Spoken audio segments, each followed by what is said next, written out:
Hey, bonjour tout le monde, j'espère que vous allez bien, bienvenue dans une nouvelle vidéo dédiée à Terraform. On est dans notre 17e vidéo dédiée à Terraform. N'hésitez pas à vous abonner, à mettre des pouces bleus, à commenter pour me dire comment vous utilisez vous ce qu'on est en train de découvrir. Donc aujourd'hui on va s'intéresser très facilement, on va pas rentrer complètement, on va pas rentrer dans le détail de Destroy, mais on va voir un petit peu son principe de base. Et une petite astuce, mais qui est connue de tout le monde, hein, c'est pas vraiment une astuce, il faut savoir le faire. Donc on va s'intéresser à Destroy, premièrement. Donc Destroy, Terraform Destroy, donc si je lui passe Terraform Destroy, il va me faire, c'est l'inverse du Apply, donc il va me proposer de tout supprimer.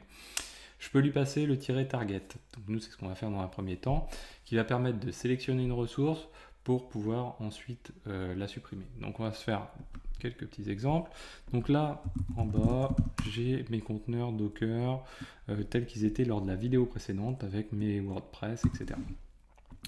Donc, je vous le rappelle, donc si je fais un vim de module Docker WordPress et main, on va prendre au hasard une ressource, quoi au hasard, pas tant que ça, mais on va prendre une ressource qui n'est pas trop embêtante. On va prendre cette ressource-là, qui est la ressource Docker Container WordPress du module Docker WordPress. Donc on va supprimer cette ressource. Donc pour ça on va faire un Terraform destroy -target et ensuite donc du coup on va passer le module. Donc on va dire qu'on passe par le module Docker, donc c'est le nom du module, Docker WordPress, on a une ressource qui est le Docker Container, donc c'est le conteneur qui se nomme, qui a pour nom de ressource WordPress. Donc là si je fais ceci, donc là vous voyez qu'il va cibler vraiment sur le container WordPress. Alors hop, si je remonte un petit peu, donc en fait il va proposer de le supprimer tout simplement, et que cette ressource-ci. Là je vais lui passer yes. Donc si je lui passe yes là, qu'est-ce qui s'est passé? Vous imaginez bien, Docker PS, donc j'ai plus mon container WordPress. Si je veux le relancer, je peux faire l'inverse, hein, je peux faire un apply. Hop, donc là il va faire la démarche inverse. Donc jusqu'ici on avait vu le target, mais uniquement sur le module.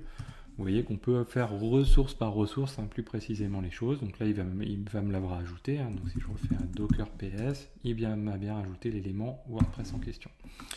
On peut faire exactement la même chose, mais le destroy sur un module entier. Donc là, on peut le faire sur le module Docker WordPress. Donc on va le faire comme ceci.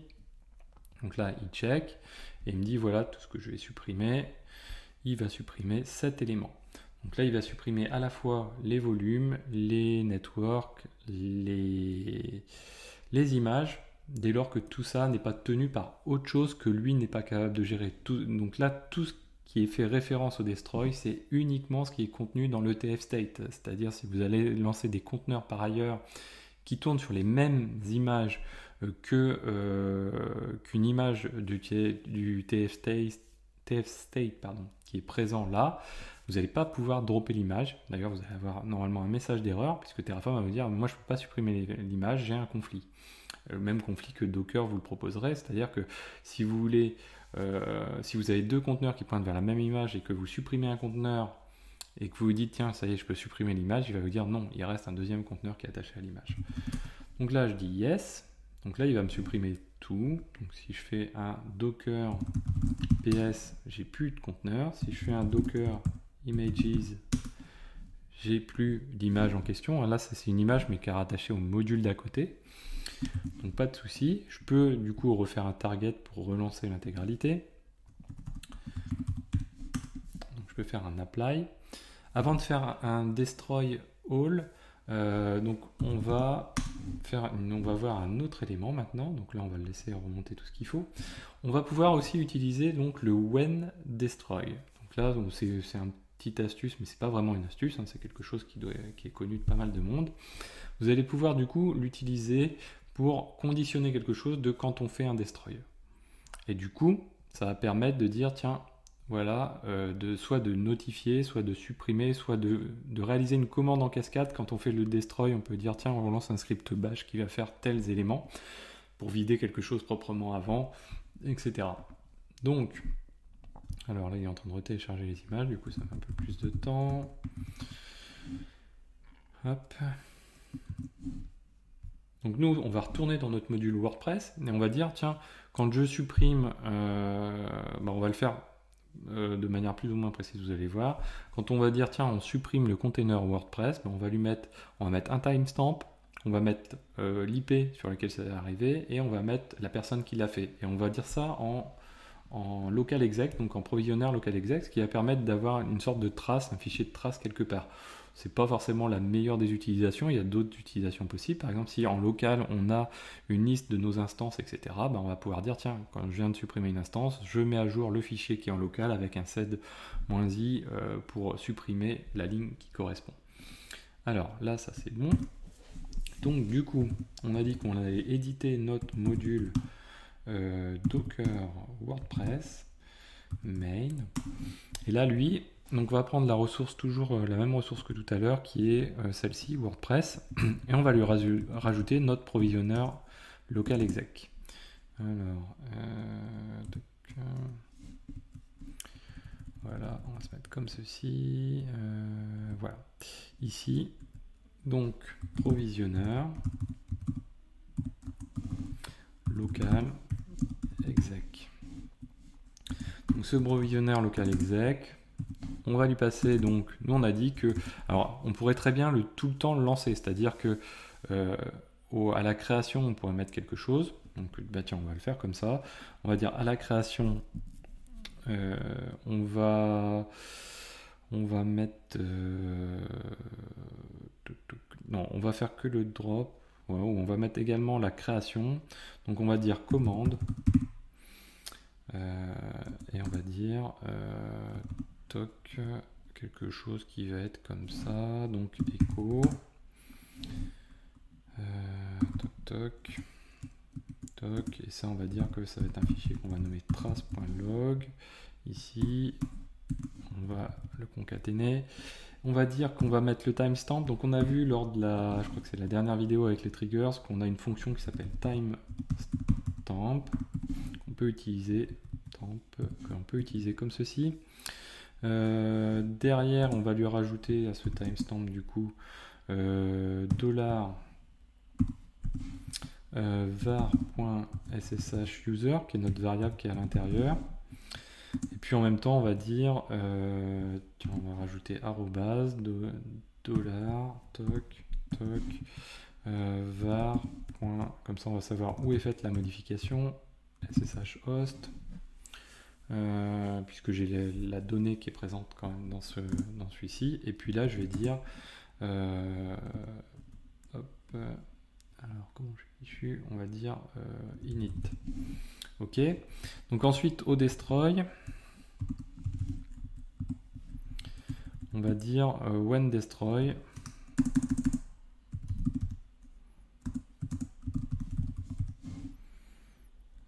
voilà, on va dire comme ceci. Alors là init, on pourrait dire init de ici docker container hop,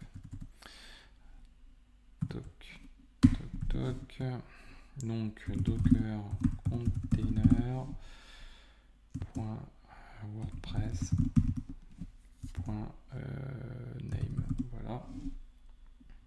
Donc là on est pas mal, et on pourrait mettre l'IP, enfin, ou d'autres choses.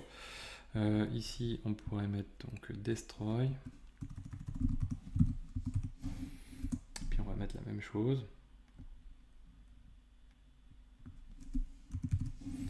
Ok, et puis ben là du coup on est prêt. Donc du coup là pour l'instant je suis dans quel état? Je suis dans docker ps, donc ouais, j'ai déjà tout lancé. Donc on va faire un destroy nous cette fois-ci. Hop, donc c'est parti. Donc là il va checker. Alors non, on va pas faire celui-ci, on va faire un destroy juste de notre source, destroy target container WordPress. Ok, ça allait un petit peu plus vite. Donc là, on va dire yes. Ok. Donc là, vous voyez qu'il nous a bien rajouté une ligne de log. Hein. Ouais, alors là, j'étais en local hein, sur mon serveur. J'ai été voir mon fichier trace. Il me dit, ok, là, j'ai plus le... Comment? J'ai bien destroy, du coup, l'instance qui s'appelait quoi? Le conteneur qui s'appelait WordPress. Et c'est la personne qui l'a fait, c'est Vagrant. Et il l'a fait sur ce serveur-là, à cette heure-là. Ensuite, on peut faire la même chose, mais du coup, sur l'apply. Donc c'est parti. Toc. Ok. Donc, si je regarde, là, sur l'apply, je l'ai bien. Donc ça, c'est assez sympa. Du coup, ça permet, voilà, bon là c'est un exemple bête et méchant de se dire tiens, je vais tracer quand est-ce qu'il y a eu quelque chose de fait sur les éléments. Bon, ça n'a pas trop de sens de le faire. Après, je vous ai dit, le mieux c'est peut-être, voilà, on pourrait très bien imaginer de dire tiens, je veux les IP de mes conteneurs. Donc si je fais un Terraform show, quand je regarde les attributs disponibles pour la ressource container ici, donc WordPress, donc je descends, je regarde, j'ai IP adresse qu'on a déjà utilisé une fois il me semble. Donc là on pourrait très bien dire, hop, quand on a un host que l'on veut un conteneur qu'on veut pister par son IP, ben on pourrait très bien dire, hop, donc là c'est juste pour essayer de vous donner un petit peu d'idée par rapport à tout ça. Où est-ce qu'on est? On est à la fin ici. Donc là, donc le destroy, ça n'aurait pas vraiment de sens de le faire. Donc on va se le faire sur ici. Hop, init. Puis là, on peut mettre IP. Dollar, toc, toc.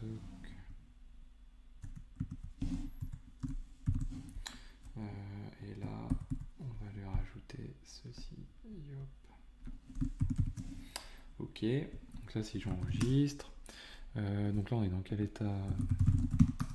Ok, donc là je vais faire un destroy rapidement.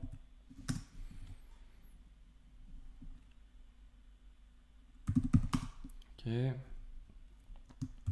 là je vais refaire un apply.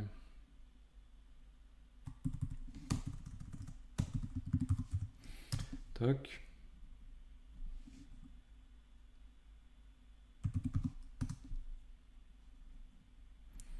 Ok. Et du coup, je me retrouve avec un trace qui, cette fois-ci, contient l'IP du conteneur en question au moment de l'init. Donc on pourrait le faire sur chacun des conteneurs qui a été créé, enfin bon, mettre l'IP, etc., mettre le port, pardon, etc. Voilà, donc j'espère que cette vidéo vous a plu, ça a permis de découvrir un petit peu cet événement destroy. Donc bien sûr, si on veut faire un destroy intégral, on peut faire un Terraform destroy. Voilà, on peut lui passer aussi le -auto approve. Alors, quelque chose avant de conclure avec destroy. Donc là, je vais le lancer comme ceci. Ouais. Là, la difficulté dans toute la stack qu'on a, on ne peut pas faire vraiment du destroy intégral. C'est-à-dire qu'on a installé Docker, mais ça serait bien en même temps de le... donc là, on a supprimé un de nos conteneurs, pas de problème. Ce qui serait bien, c'est que si on voulait vraiment destroy la totalité, vous voyez que là, il est capable juste de gérer la destruction des ressources connues. Donc le nul ressource, tout ce qu'on a passé en nul ressource, il n'est pas capable de le gérer. C'est-à-dire, là, on aurait pu imaginer désinstaller Docker, parce que c'est Terraform qui l'a installé, on peut très bien imaginer le désinstaller. C'est un peu compliqué à faire. Surtout sur du nul ressource. En fait, on pourrait le faire plus facilement sur du AWS et autres.